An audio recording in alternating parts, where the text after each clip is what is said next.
Hey, hashtag Speak Easy podcast listeners. Uh, I always love coming and talking to y'all guys, right? And so the interviews that we do here are ones that are going to kind of pique your interest in a few different ways.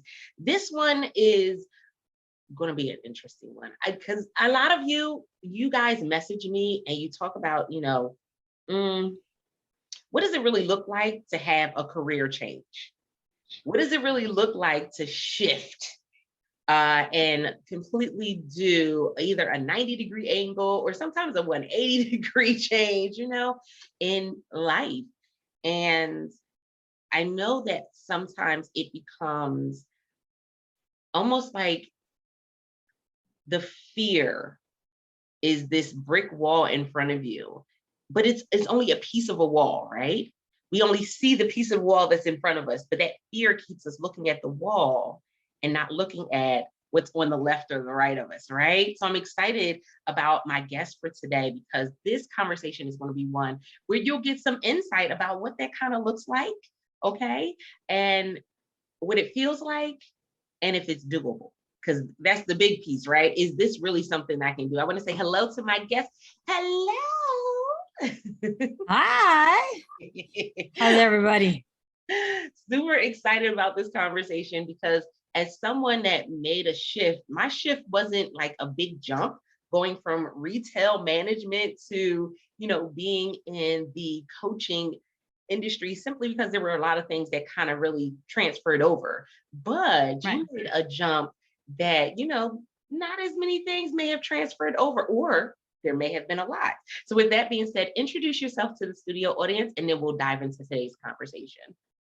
Hey, Altavius, thank you so much for having me on. My name is Kirsten Franklin, and I like to call myself a recovering attorney, turned life and business coach, but more so entrepreneur. I'm a startup founder. I'm a startup co-founder. I own several businesses. I'm on the advisory board. I'm the president of the board of directors of companies. So doing a lot of stuff, and I'm a single mom and my daughter's a teenager. So lots to do, time crunch. So I understand that, but definitely understand what you just said about, having that brick in front of your face, that piece of the wall, and it's so big in front of your face that you can't see anything around it. And it was just cracking me up. I don't know if you noticed, I smile because recently I've been watching like TikTok, and there's these videos of these cats that can't get out of the cage, but the door is open right next to them. And they're just hanging there meowing, like freaking out, like, oh, all their brothers and sisters are like leaving the cage, but they're hanging on. And I'm just like, dude, look left. Right. So I loved it. I was like, oh, that's so familiar. And it fits, right? Because when we think about entrepreneurship, there's the things that really draw us to it. Oh my goodness, the time management. You could be able to do more things with your time, building a legacy and leaving something for your kids, being able to have the laptop lifestyle. Like so many things really draw us to entrepreneurship. Yeah. But there are so many things that really just give us that analysis paralysis for sure. When you decided to make this shift, what were some of the things that you had to tackle in that, in your mindset? So here's what's really funny is I didn't really get to choose to make my shift on my own. The universe was like, screw you. We're killing your job. We're suing you. We're going to inundate you. So quite literally, I went from being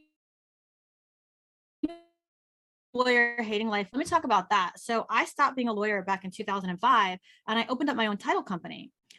Easy breezy, real estate, had to learn a lot of paperwork and a lot of rules and stuff, but super easy, like having come from the law, reading all that, and, doing it easy.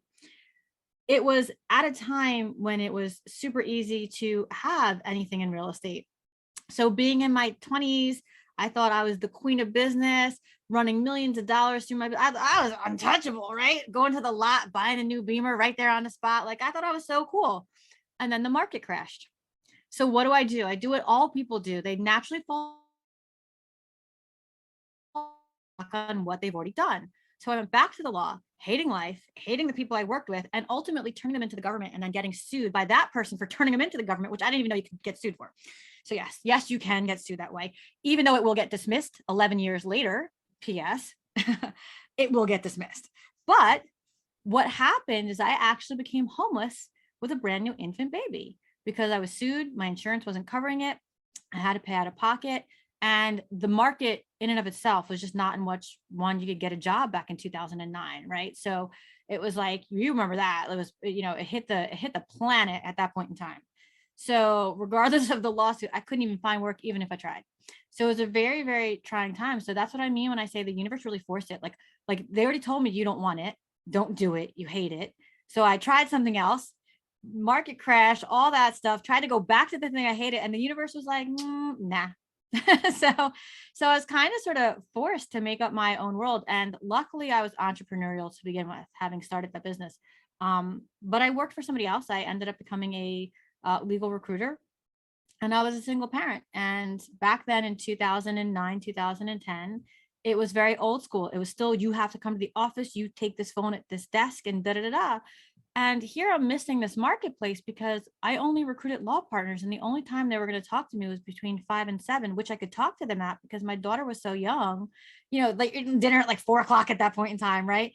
So it was totally good, but I couldn't do it because I'm not bringing a 2, 3, 4-year-old to an office of adults on phones. Right.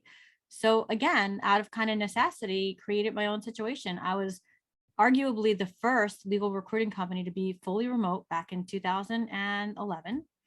And I hired across the country. I hired, other mompreneurs out in Texas, and we did it. And it was a very successful business. And I went through the trials and tribulations of mindset, but I was fortunate enough to hire and work with some of the best, like John Assaraf, Brendan Burchard, like all of the best of the best that you can find out there. And I was lucky to work with them. And it was a, uncomfortable, fun and painful journey, but it got me to a place where I continue to keep elevating from, right? It's never ending. It's always a journey. So, but yeah.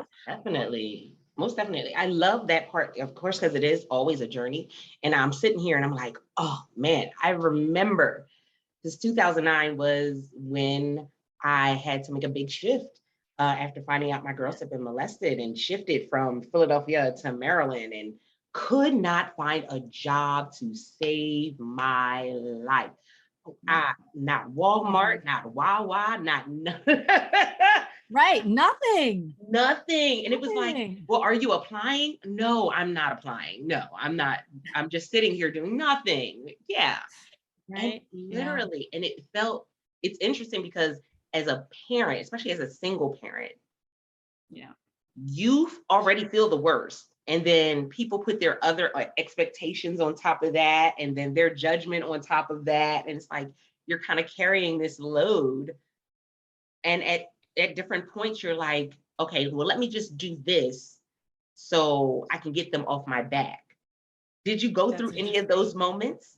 Oh, by the time I had my daughter, I had done, and this is actually how I ended up becoming a life and business coach, is I had done so much Tony Robbins crap and everything that I actually, being a single parent, it was funny. I didn't feel any of that, but I did see the judgment out there. So I was living in my best friend's house out in the Lawrenceville, Prince, 6-figure husband jobs and like right, having a little traditional scene, and talk about the crap the neighbors would gossip about me being a homeless single mother in my best friend's house, and what must her husband think, and and I'm just like, and we're all like, F you, like like it was. So I had that, and I've never, the only times I actually felt bad about being a single parent is that I have the best dad in the world, the best, like you don't get better than this man, showing up to everything, driving you everywhere, and my daughter didn't get that. There's zero father in her life. They've met, they've, communicated, but no one who's there on the regular, certainly no one who looks out for her the way like my dad would have if that were her dad, right? So that's the thing that I personally, I'm like, I wonder what that's going to play out with. I don't know that I feel bad, but I do question, I wonder how this will play out in her long-term future, right? How will she handle that? What will that look like for her? How will she learn to manage her own verbiage in her head about not having a dad compared to everybody else, right? So, but it's interesting that you said that, because this generation Z, they've kind of flipped the script on everything. And so the things that were taboo topics for other generations, this generation, they're like, oh no, not only are we going to talk about it, we're going to joke about it, we're going to make you feel awkward about it. And they're not they're not allowing themselves to kind of be boxed in by the judgment of what somebody may say. So Altavis, if you can hear me. Uh-oh. Put it back up. Okay, there we go. So, this current generation, Generation Z, they're definitely in a positioning where they're not allowing those judgments and those other things that older generations had to deal with. They're like, no, we're going to talk about it. We're going to laugh about it. If you feel uncomfortable, that's not our problem. That's yours. And so I definitely love, where they're going with this. And especially when it comes to the mental health piece of it, they're definitely taking it to a whole other perspective when it comes to those conversations. So it's definitely an interesting experience watching them kind of handle some of the things that we've had to handle and handling new things that we've never experienced. It's like you kind of sit back and take notes. Yeah, I love this generation, and I wish they had been on the planet, like actually for our generation, because I think the planet would be a much different place. All things in time, all things through, whatever has to happen to have everybody grow, but they definitely have the lock on like getting shit done right and just, for the greater good and being caring and understanding and fixing the problems that they see, not by burying their heads or acting like it doesn't exist. Right. That's for sure. For sure. Yep. For definite. Now, this is why I love these conversations, Speakeasy podcast listeners, because a lot of you, sometimes will write in and say, okay, well, I'm a single mom trying to do this. I have some ideas. How do I know which one to choose? How do I get the financing?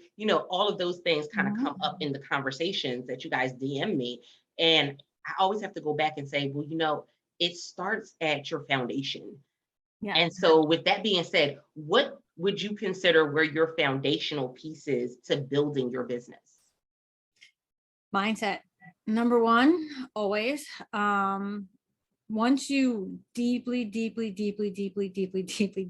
understand that you are having a conversation with or without your consent in your head 24/7, and that conversation controls your outcomes, you can then master that conversation and fix everything in your life. I go on Quora all the time, and it's so funny because I get all these things about narcissistic personality disorder and I have to sit back and say, you know what though? The reality is you let it happen. It's not fair. It's not nice. I've been involved with people around me, even recently, who most likely suffer from MPD, but they have zero effect on me. Is it annoying that they scream in my face in public in front of the NBA panel? Yes, it's a little bit annoying. And everybody stands there shocked, like wondering if I'm going to punch them or not. And I'm just like, nah, not you guys. I'm like, it's all good. Right. But it has no effect on me because I have a different story going on. I know that his problem is not actually me, it's himself. And I don't say that to be deflective. I don't say that in any other way. But if you get that mad at me, who's sitting here speaking to some players from the NBA, and because I don't play the sport, you're pissed off. Doesn't have to do with anything. I'm running a business, people. Like, that's nothing to do with anything, right? Like, who here isn't getting it? It's not me, and I'm not worried. And even if I wasn't getting it, that's fine too, because if you're there to enlighten me, you could do that in a much different manner, and I'll accept that openly, right? I'm going to create the standard by which I live by, and you're going to either be in or out. Done. Done. That part, wait, you got to repeat it one more time. You got to say it one more time. All I said is I'm going to create the standard in which I live by, and you're either in or out. Done. That's it. And if every mom, if every man, if every child, if every person could get that in the most understanding way, right? I always say that you have to be so understanding you don't have to forgive. I'm so understanding of you and what you could be going through that I don't have to forgive you because you're a waitress and you didn't bring my coffee. I don't have to forgive you because you stepped on my foot and pushed me out of the way in the train station. I don't have to forgive you because I don't know what you're going through. Do I like it? No. Am I hurt? Hopefully not. Let's move on, right? Be so understanding that you don't have to forgive, but make your standard first. What are you accepting? Because if you have shit in your life, sorry, am I allowed to swear? Sorry, people, I swear. I'm from New York. You're not allowed to swear. But if you have things you don't like in your life, You're allowing them to remain. First, you allowed them to be in. And that sounds a little weird because you're like, well, I don't really control things outside of me, right? I didn't allow that man to yell at me. He yelled at me, but what did I do with it? Side eye, continued. Zero effect. Now put your hands on me. That's different. Of course, I have 8, 6 foot plus tall dudes that'll take you out, right? Standing right in front of me. But you know what I mean? And yes, I understand that there are domestic violence situations. There are other things in which you have to plan. And this is not an easy thing. I'm not talking about those situations, but you have to understand that you got yourself and it rose to that level to stay that way because it didn't start at the level you're at right now. It started with something subtle, an insult to your shirt, pushing you over, doing something, and you allowed it and you made excuses for it. Oh, but I like him. Oh, but what if this is the only thing? Oh, and I'm talking about everything in business. I always hear a lot about this feminist twist to how we show up in the corporate world and things. And yes, trust me, they're holding you down. I don't care. Right. But how did I perceive that? Did I perceive that in the way in which I now operate like, oh, you peace, if I have to go build, this is what I'm going to do. Right. And so you're talking about one of the first few Asians that became a lawyer, right? Back in the early 2000s, right? Told me to my face, these big old white dudes. And I'm just like, are we really playing this game? Like, is that really for real? Like, I always thought this like only happened in movies and comments on Twitter. Like, I had no idea this really happened in real life because I hadn't experienced it, whether I didn't see it or whether it just didn't, or whether it just didn't happen to me up until that point. Right. But there were things that happened that made me, of course, create Girl on Fire podcast because there is an imbalance. But what do I do about it? I don't bitch that, this is wow, and now I can't and crush myself inward. I'm going to be expansive. Who can I know? What can I do? What is the point? How can I make this level? How can I level the playing field? Right. And that takes all people. Without men, we can't level the playing field because they're going to open that door. They're going to support us in some way. So I'm not anti-man, right? Like I'm all inclusive because together we'll fix it. I'm sitting here like, if you Speakeasy podcast listeners, if you could see me right now, I was like clapping it up, like I'm ready. Like I wanted to get up and run around because master the conversation is such an important piece of success. Yes. Like it's easy to say, oh, I want to get in the room. I want to be at the, because these are the statements that you hear people saying, you want to be, of course, in the room, wherever it happens, you want to be in the room. Great. But can you handle the conversations when you get in the room? Right. You want to be at the table, but can you handle the conversations when you get to the table? Right.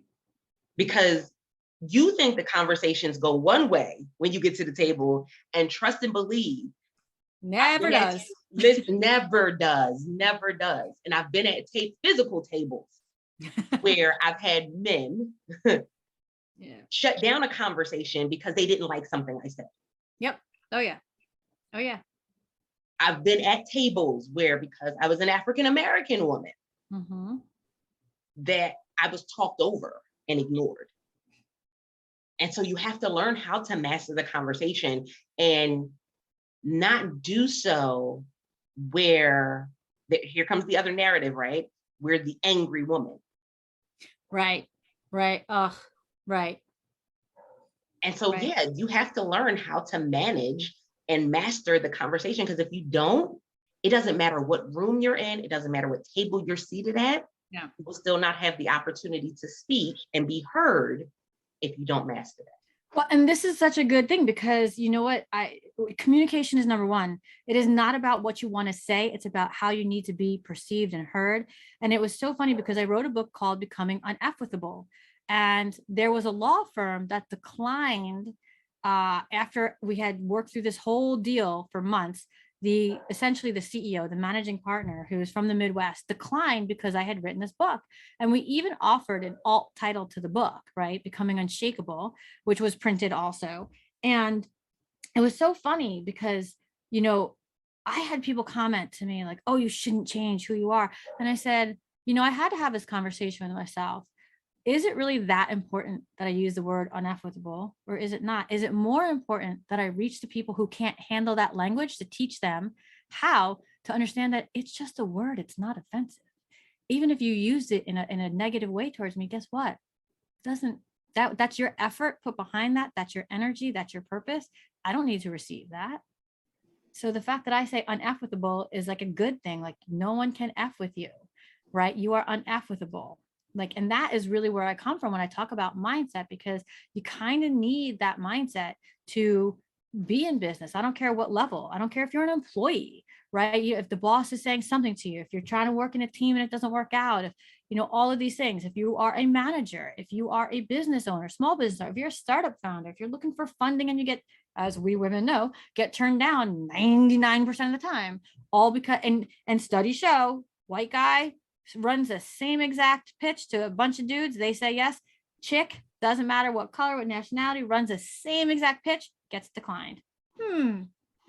Right? So, but you manage that conversation, and that's why it's important. But I had to have that pushback from people about, oh, you shouldn't change whoever. And I'm like, no, actually, I think my goal is to get to the people to teach them how to do this thing so that these things don't actually matter in the long term.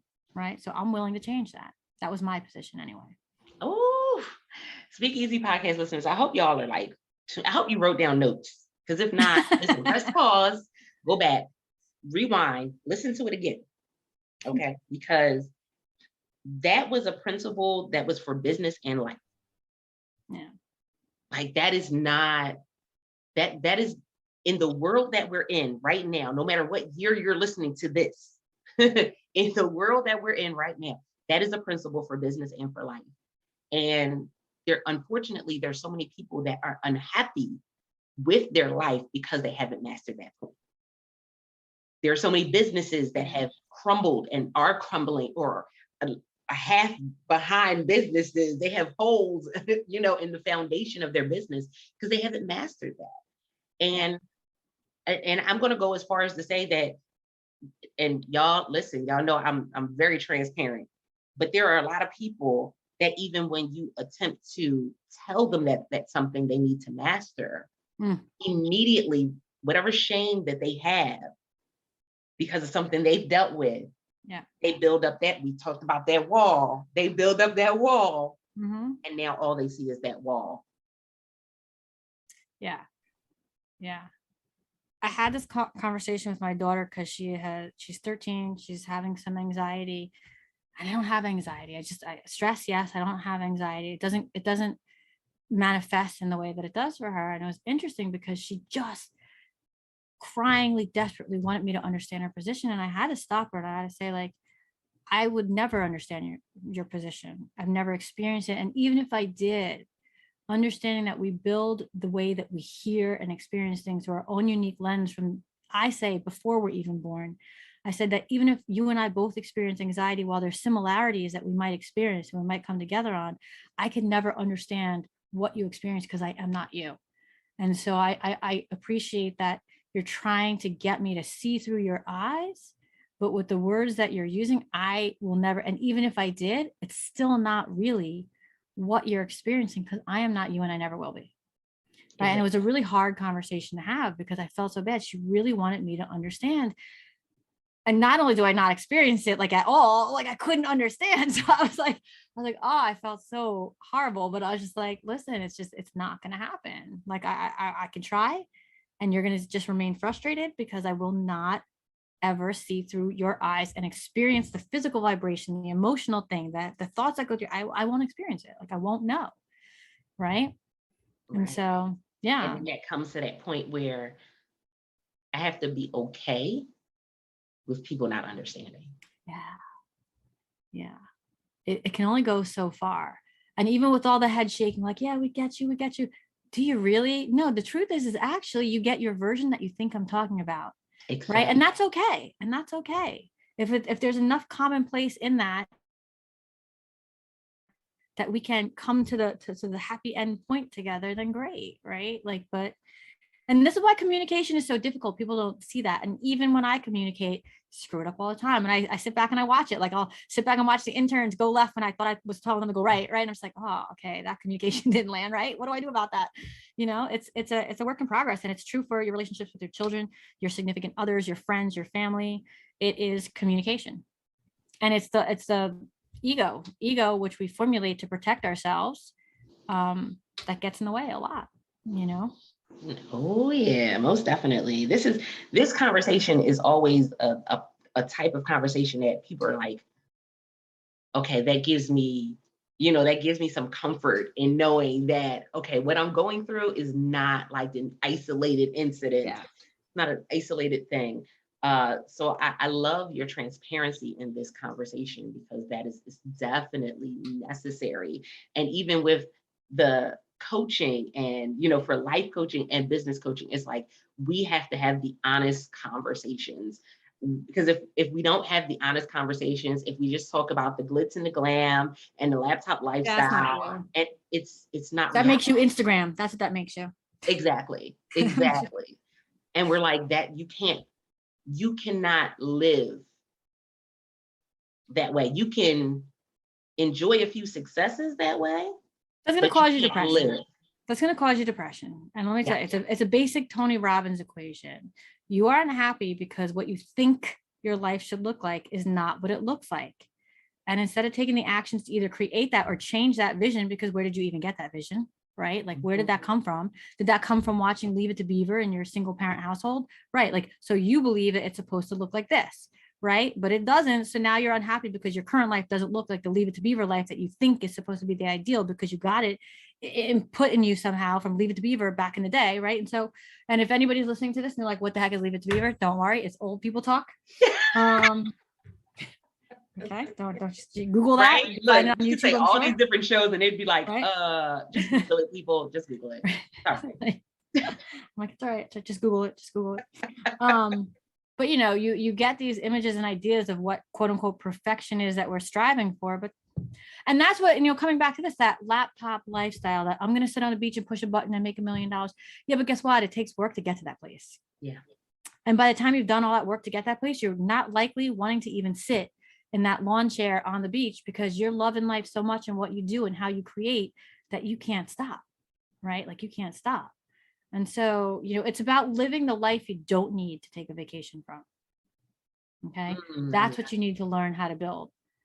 That your everyday life is so good and okay and fabulous, right? On all the little ways in which life goes, that you don't need a vacation from. And yeah, you take a vacation. Why? Because you want to see new things, experience new places, not because you need a break from life. That is the I work my 9 to 5 living for the weekend crap that I wish would end.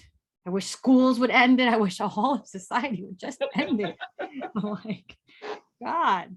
Oh my goodness. I love this. It's funny because they just, of course, did they finalize the law, or they were trying to pass the law in California for a 4-day work week, where it's 32 hours instead of 40. And I was like, I don't know if that's going to be a great idea. I could see it going either way. It's not competitive with the marketplace, meaning, yeah, you might officially be in the office 4 days, but you're going to be doing other stuff. This is about like overall life management. It's not about, we're going to squeeze that. Now, it might work in a socialist country where, in Germany, or well, not a socialist country, obviously Germany is not a socialist country, but I'm saying in a socialist country, or like Germany, where, it's a very different atmosphere where work is work and free time is free time. And they don't mix the two. They don't go into work and talk about, hey, what are you doing this weekend? Right. It's a very different atmosphere and they're smaller, right? California is like almost practically the size of Sweden. So we're talking about two different things in two different places. So it's not the same thing. Right. And so, I'll step on a lot of toes, but I had said this about, Castro, Cuba, communism. Like, well, if communism in theory would ever work anywhere, it's going to work in these smaller countries. I mean, look at China. China's not even fully communistic because it doesn't work, right? Like, it just doesn't work, right? And so, that's the same thing. A 4-day work week isn't going to work when you throw it out in California, but you don't make it a national average. Exactly. How is California going to be competitive? They're going to be working on their quote off time, and psychologically now feel bad that they have to work on their off time because now their 3-day weekend is shot. It's about total life balance. The one thing I hate about our society is that I have to somewhat work Monday through Friday because all of the world works Monday through Friday. I don't need to. I work on Saturdays and Sundays, right? Maybe for an hour or two, but what's the big deal? I work 3 hours a day, 10 hours a day, depending on what I'm doing. Exactly. Laptop lifestyle really is, right? The ability to go anywhere, whenever you need to, however that needs to happen, not because you don't work, but because you can work around it or do something or something else, right? So. Exactly. I love this episode. Guys, listen, even if y'all don't re-listen to it, I'm going to listen to it a couple